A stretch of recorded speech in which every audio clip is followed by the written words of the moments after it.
Bonsoir tout le monde. Alors dans cette vidéo, on va installer une distribution un peu particulière, une distribution Illumos du nom de Open Indiana. Donc en gros c'est un système Solaris et donc Solaris est un Unix de type SVR4. Donc Unix System 5 Release 4 ou Unix System V Release 4. Donc je vais vous montrer le site officiel. Donc c'est celui-ci. Alors comme vous pouvez le voir, il est assez chargé.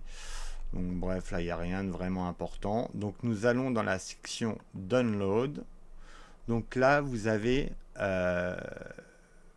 pour la même, enfin en gros la même image, une image ISO et une image à flasher sur périphérique USB. Et c'est pareil pour l'image en installation texte, donc pour serveur. Ça, c'est les images pour installation sur un serveur. Donc nous, personnellement, on va choisir l'image ISO live pour installer l'environnement de bureau Mate, qui est l'environnement de bureau par défaut d'Open Indiana. Donc moi c'est bon, j'ai l'image ISO. Donc nous allons aller ouvrir notre machine virtuelle, notre hyperviseur, je veux dire, et on va créer une nouvelle machine, une nouvelle VM. Alors donc parcourir en local, donc on sélectionne cette image ISO. Donc le système n'a pas été détecté, c'est pas un problème. J'étais même pas sûr qu'il y ait Open Indiana, mais si. Alors, donc 4096 et on va mettre 2 cœurs de CPU, ce qui est largement suffisant pour un environnement de bureau maté. Donc, alors, c'est bien l'image de disque virtuel qu'il nous faut. Donc, suivant, on va donner un nom à cette machine virtuelle. Voilà. Et on va vérifier que tout est bon. Donc c'est bon. Alors, comme vous pouvez le voir, c'est le même bootloader que FreeBSD. À la base, d'ailleurs, Open Indiana utilisait Grub, mais maintenant c'est FreeBSD. Alors, donc là, vous vous retrouvez avec un clavier QWERTY. Donc, c'est-à-dire qu'en gros, la French, c'est 8. Donc, il faut appuyer directement sur la touche 8 sans appuyer au préalable sur la touche majuscule.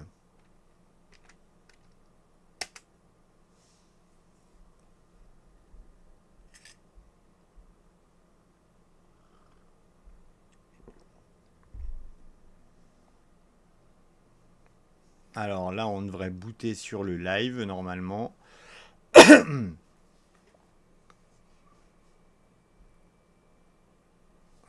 Ouais, voilà.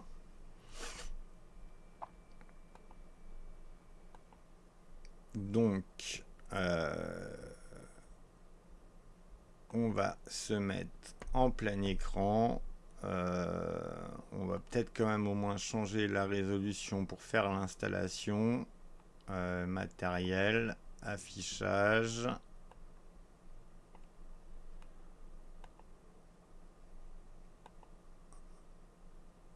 Voilà. Donc, alors là, vous avez le choix entre une installation en mode texte. Donc, c'est pas ce qu'on va faire. Nous, on va faire donc l'installation d'Open Indiana complète avec l'environnement de bureau maté. Alors donc, nous cliquons sur... avant de faire ça...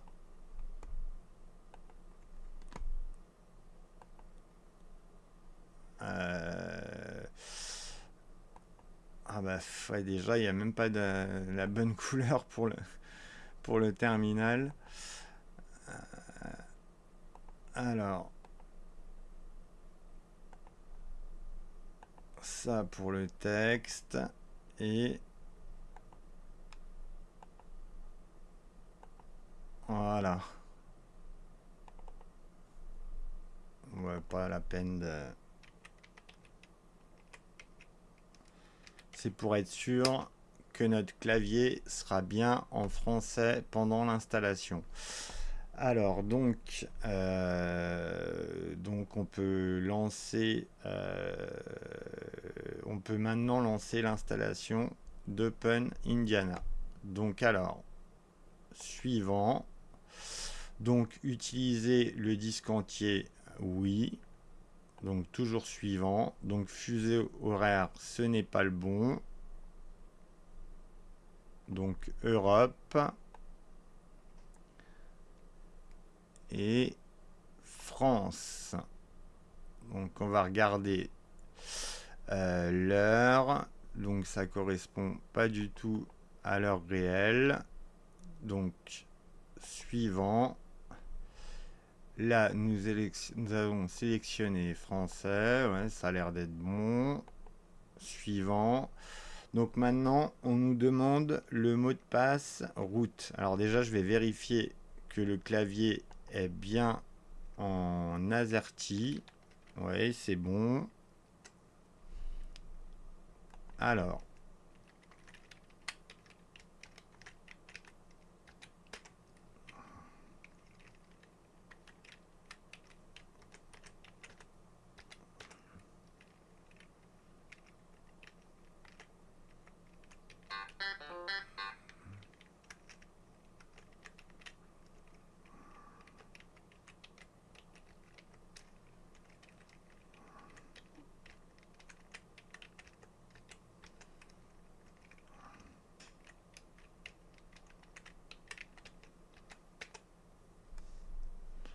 Alors, pour le nom de la machine. Voilà. Donc, tout m'a l'air bon. On peut cliquer sur installer. Alors ça, je sais pas ce que c'est. On va valider, hein. Et on va mettre la vidéo en pause.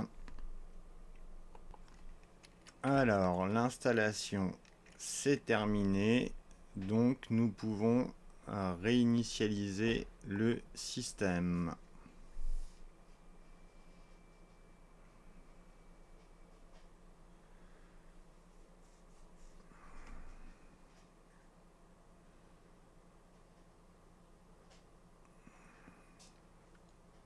Donc là, ça doit rebooter directement sur le disque dur.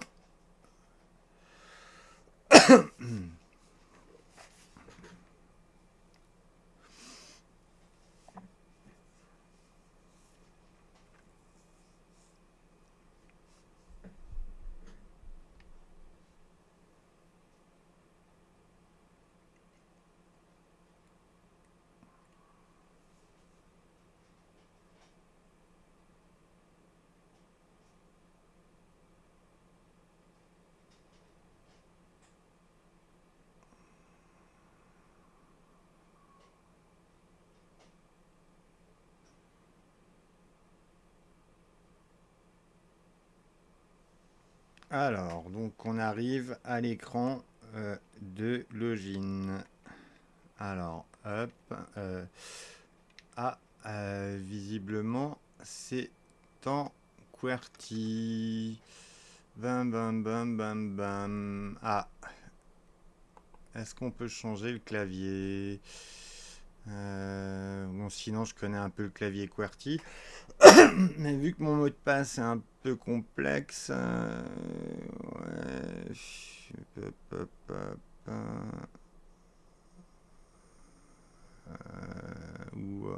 French. Alors là, on va voir. J'espère que ça va être bon. C'est bon. Alors,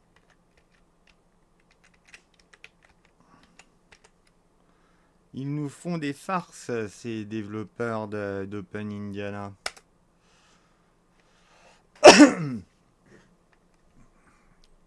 Enfin, plus sérieusement, les systèmes Solaris en fait étaient très en avance pour leur temps et ont de très bonnes technologies en interne. Mais le problème en fait, c'est qu'il y a une faible communauté en fait pour maintenir les distributions Illumos en général. Et c'est un peu ça fait un peu de la peine parce que c'est un très bon système à l'origine. Donc déjà nous allons régler la résolution. Hop. Donc on va dans matériel.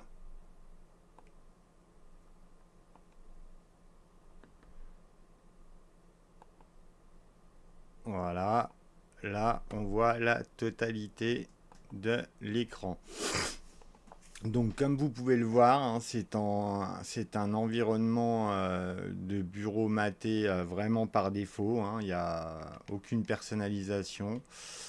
Alors, dans accessoires, donc, vous avez la calculatrice, capture d'écran, le gestionnaire d'archives, propre à mater, l'outil de recherche, table de caractère, visionneuse de police. Dans Bureau, donc visionneuse à Trill, c'est pour les PDF. Collection, donc ouais, Firefox, c'est le navigateur web.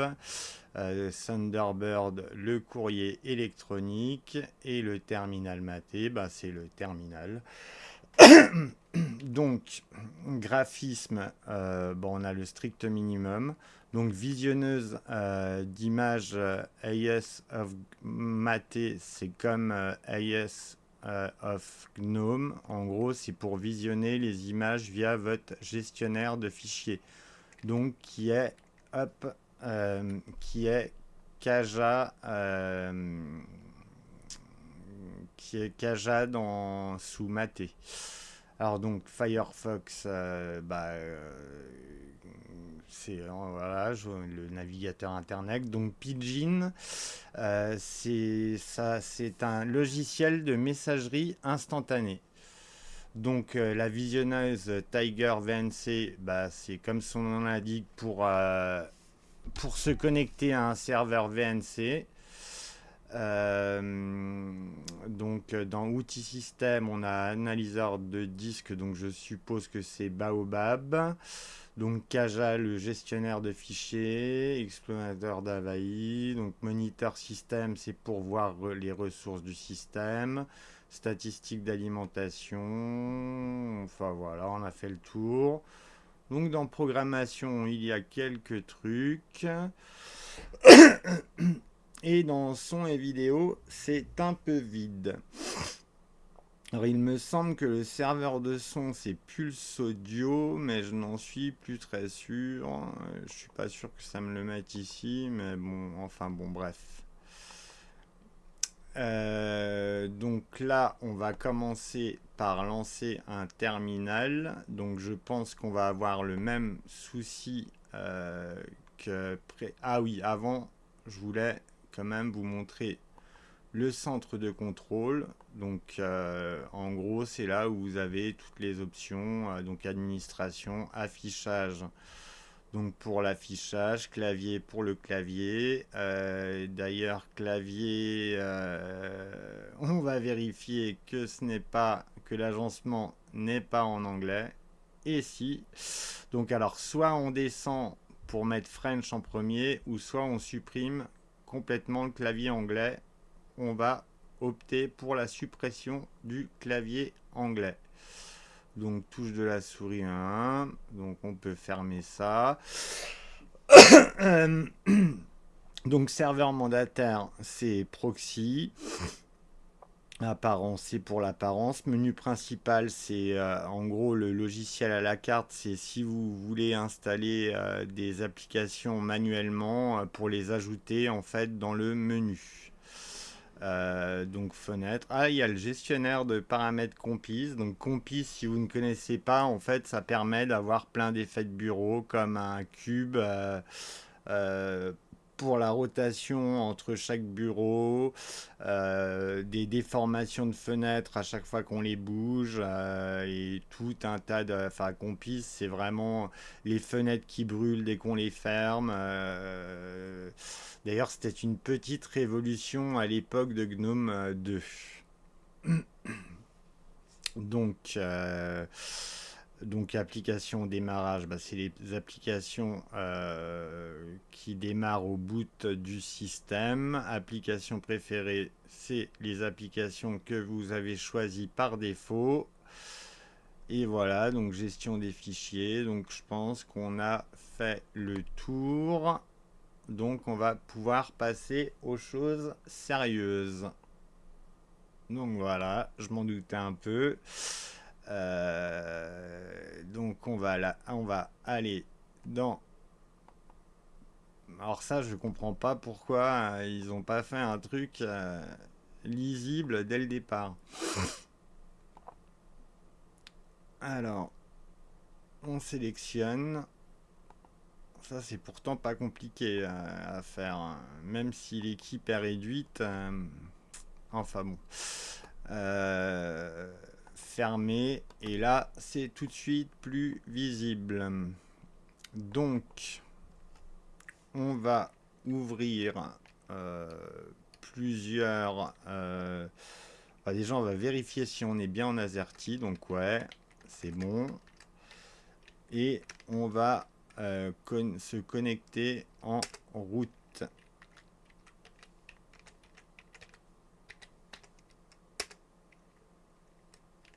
Ah oui, sous Solaris.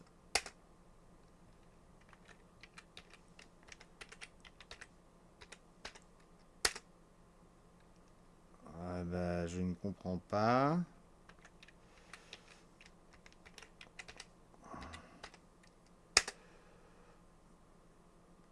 Euh, Pourquoi ça me fait ça?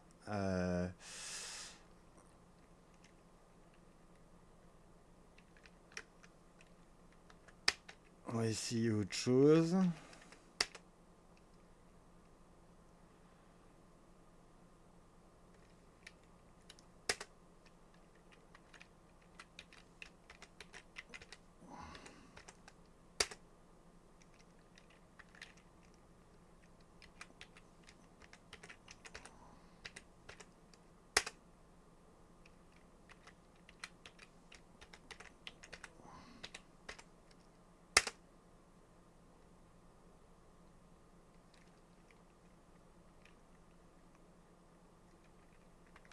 Bah, c'est problématique si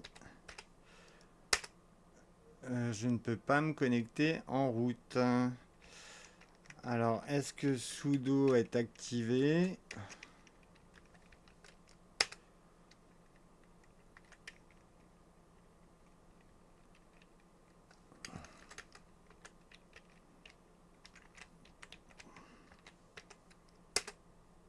Ouais, eh ben, j'ai de la chance. Donc,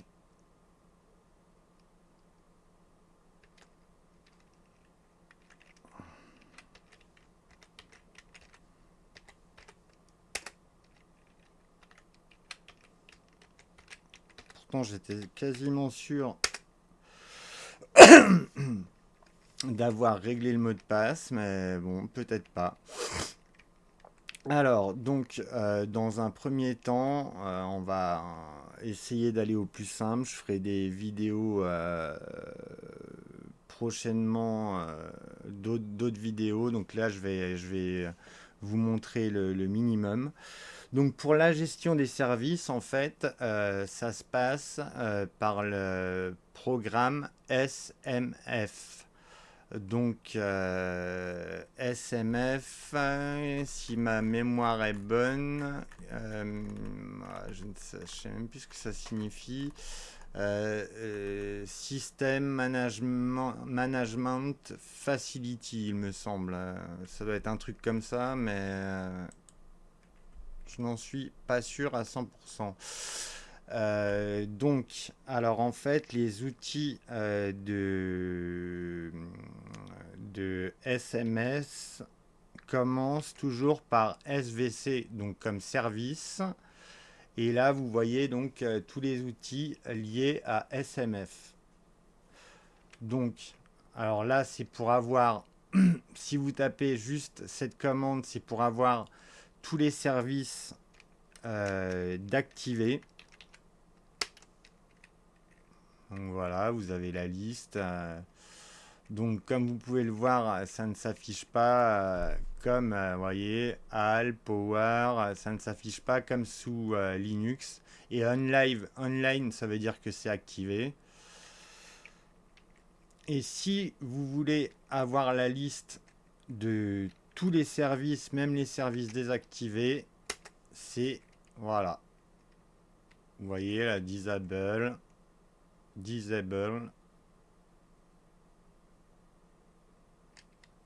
Et voilà. Donc,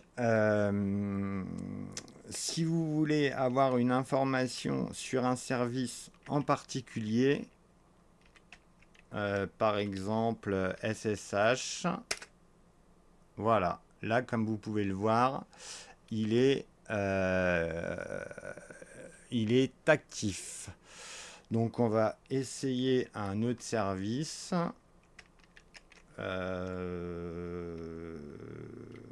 Airlogin, je suis pas sûr que ça soit encore dans actif ce genre de programme. C'était Airlogin, en fait, ça permettait de se connecter à distance avant l'arrivée de SSH. Et si, c'est sur le système, mais c'est désactivé par défaut. Encore heureux parce que ça permet de se connecter à distance, mais de manière non chiffrée. Donc c'est-à-dire qu'en gros, avec un sniffer de paquets, on peut découvrir les mots de passe. Donc, je vais vous montrer comment l'activer.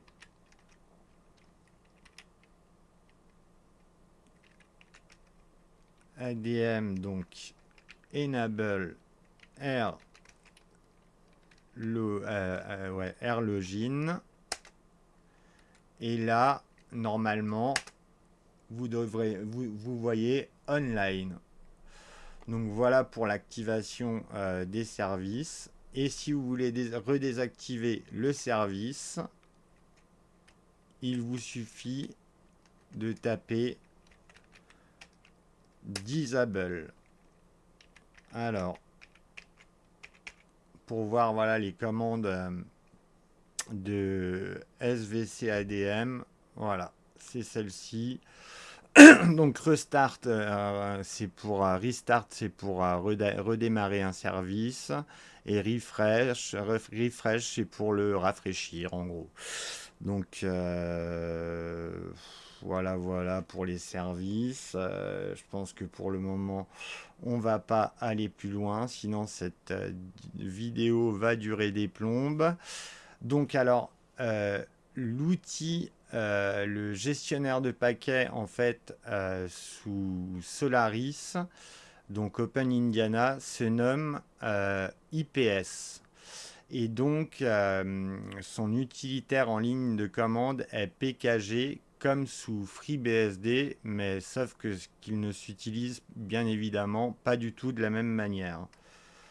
Alors d'ailleurs, dans PKG, vous avez également les anciens systèmes qui étaient propres à SVR4, comme PKG ADD, par exemple. C'était la manière en fait d'installer des overlays. en fait des groupes de logiciels sous SVR4. D'ailleurs, je vous ferai une vidéo sur Unix System V Release 4 une prochaine fois. Alors, donc, là, nous allons donc utiliser l'utilitaire PKG. Donc, alors je voulais regarder un truc. Avant d'utiliser... Ah ouais, ça par contre, j'aime pas parce que du coup, on ne distingue pas les répertoires des, des fichiers. Donc, on va arranger ça. Echo.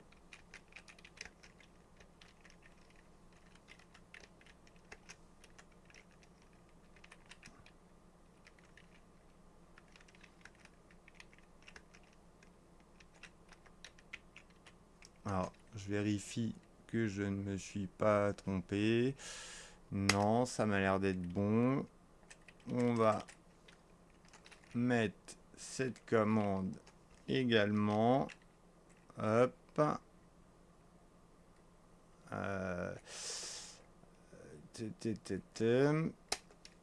Et une petite dernière. Voilà. Ah, je sais pas si ça se trouve, il y a l'option color. Ah ouais, bah je vais la rajouter. Alors, est-ce qu'il y a VIM? Ouais.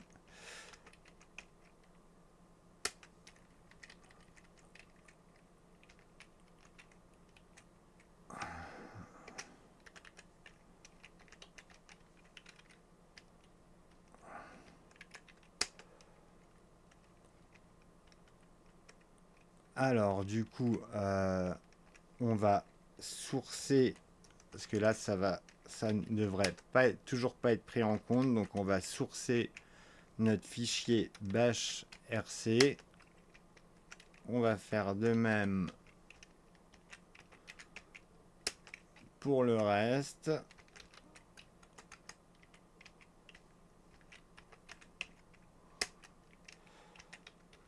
Et on va afficher notre bash rc. Et on va prendre ça. Et on va copier ces mêmes commandes dans le bash rc de route.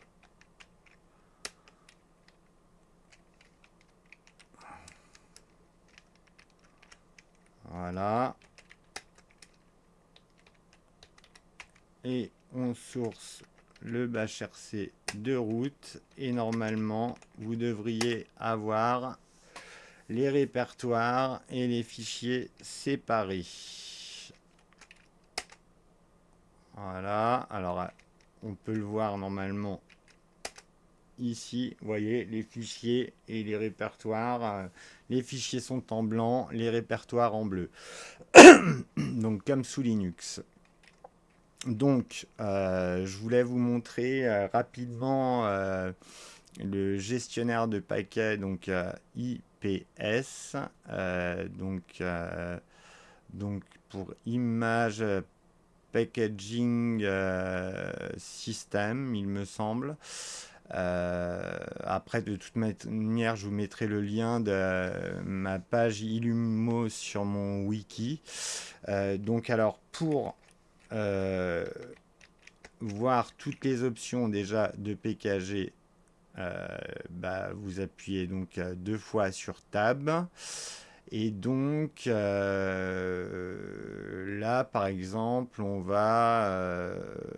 alors déjà, on va regarder si htop est installé. Donc visiblement, non.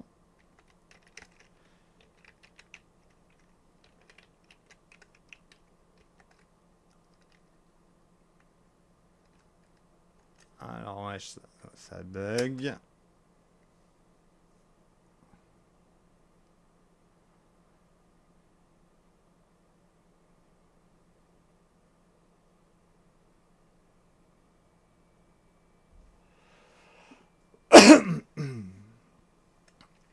Alors, normalement, là, HTOP devrait se lancer.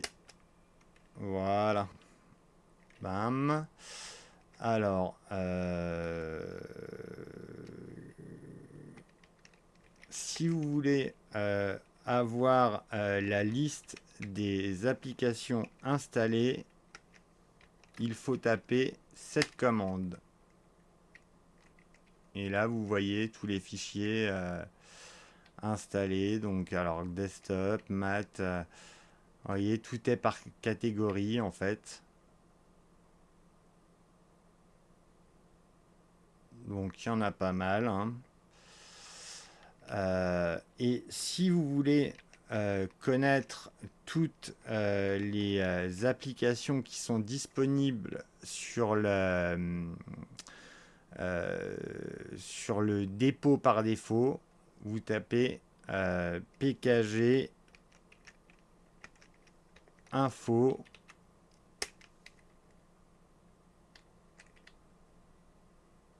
Et là, enfin voilà, vous avez toute la liste des applications. Mais alors du coup, vous pouvez rajouter par défaut, il n'y a que il me semble, on va regarder ce qu'il y a d'activé en dépôt par défaut. Alors, c'est PKG. Pour les dépôts, ouais, c'est pour les dépôts, c'est Publisher. Publisher, ouais. Voilà. Et en fait, si vous voulez activer un nouveau dépôt, en fait, il faut sélectionner cette publisher G et ensuite mettre l'adresse du dépôt suivie de son nom. Voilà, donc l'adresse, l'URL. Voilà, et sachez que PKG Source de NetBSD est compatible avec les systèmes Solaris. Donc, qu'est-ce qu'on pourrait regarder? Voir si Audacious est disponible. Ce que je doute, vu qu'il y a que les dépôts, ouais, non, c'est pas disponible. Nmap. Donc oui, Nmap, il est disponible. Et il n'est pas installé par défaut. Donc, Nmap.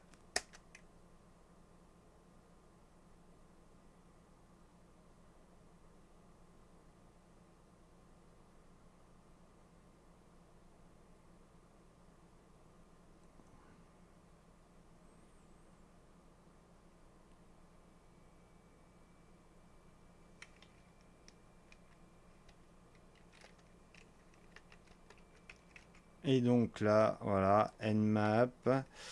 Et puis, ouais, enfin bon, on va pas lancer un scan, hein. Mais voilà, donc Nmap est maintenant installé, comme vous pouvez le voir. Enfin donc voilà, là, franchement là, la vidéo commence à être longue, donc je pense qu'on va s'arrêter là. Il y aurait tellement de choses à dire que qu'on n'en aurait pas fini. Donc, oui, par contre, petite précision, le système de fichiers par défaut, en fait, est ZFS, qui est un système de fichiers très très avancé et en fait qui fait maintenant partie de FreeBSD parce que FreeBSD autorise l'ajout de logiciels avec des licences CDDL, alors que la GPL ne le permet pas. C'est pour ça qu'on n'a pas ZFS par défaut sous Linux. Et franchement, c'est un système de fichiers qui est vraiment ultra innovant et pour moi, c'est l'un des meilleurs systèmes de fichiers, en tout cas en ce qui concerne les serveurs. car vous avez les snapshots d'intégrer, les sous-volumes, une structure Bitry, enfin bon, tout un tas de choses. Franchement, c'est un très très bon. Et après, c'est le système de fichiers qui permet de stocker le plus de quantité possible. En fait, vous pouvez stocker une quantité inimaginable de données. Voilà. Et sinon, après, il y a d'autres logiciels, par exemple comme Dtrace, qui a été réutilisé également sous FreeBSD et qui est même utilisé par Windows. Et vous pouvez d'ailleurs aller le vérifier par vous-même. Donc sur ce, cette vidéo va toucher à sa fin parce qu'elle est là, ça doit faire déjà un sacré paquet de temps qu'on est ensemble. Donc on va appuyer sur Power Off et le système devrait s'éteindre.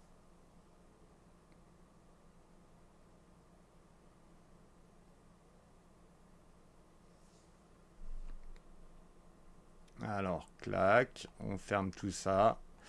Et voilà, sur ce, je vous souhaite une agréable soirée et vous dis à très bientôt.